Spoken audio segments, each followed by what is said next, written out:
Hey guys, welcome to the video today. In today's video, I'm going to talk about some of the common symptoms of low power steering fluid.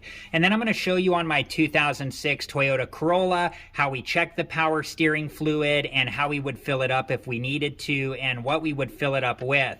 And then I'm going to talk about how you'll find out that information for your vehicle. But first, let's talk about some of the common symptoms of low power steering fluid. So one of them is that the steering wheel is hard to turn. Another one is that the steering wheel is making noises when you're turning, and another one is that the steering wheel is jerking as you're trying to turn it. These are all possible symptoms of low power steering fluid. Okay, let's head out to the front of my 2006 Toyota Corolla and I'll show you how to check the power steering fluid.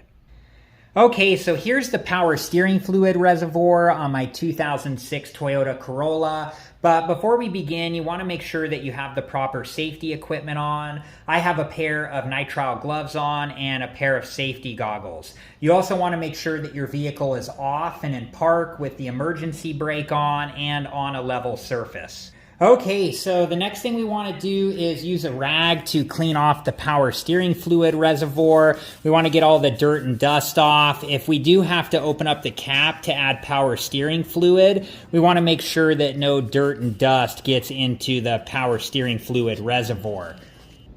Okay, so there's two lines over here. There's one that says cold min and there's one that says cold max. And then there's two lines over here. There's one that says hot min and one that says hot max. And depending on if you've been driving your vehicle around for a while and whether or not the power steering fluid is hot or cold, you want it to be in between the cold min and the cold max or in between the hot min and the hot max. And for my 2006 Toyota Corolla, it's been parked for a while, so the power steering fluid is cold, and you can see that it's in between the cold min and the cold max. Now, not all power steering fluid reservoirs are going to be see-through like this one. Some of them you might have to take the cap off to check the level of the power steering fluid, and just refer to your owner's manual for that information. And if we did have to add power steering fluid to my 2006 Toyota Corolla, it tells us right on the cap here the type of power steering fluid to use. And if the cap on your power steering fluid reservoir doesn't have that information, you should be able to find it in your owner's manual. So now let me show you how you can find out all of this information for your vehicle. Okay, so this is the owner's manual for my 2006 Toyota Corolla, and on this page, this gives us an engine compartment overview, and it tells us right here that number one, the power steering fluid reservoir.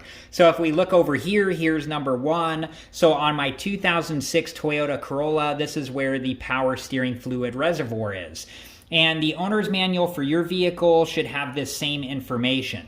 There's also another page here, and on this page it talks about checking the power steering fluid and how to add power steering fluid if we need to, and what type of power steering fluid to use. And the owner's manual for your vehicle should have this same information as well.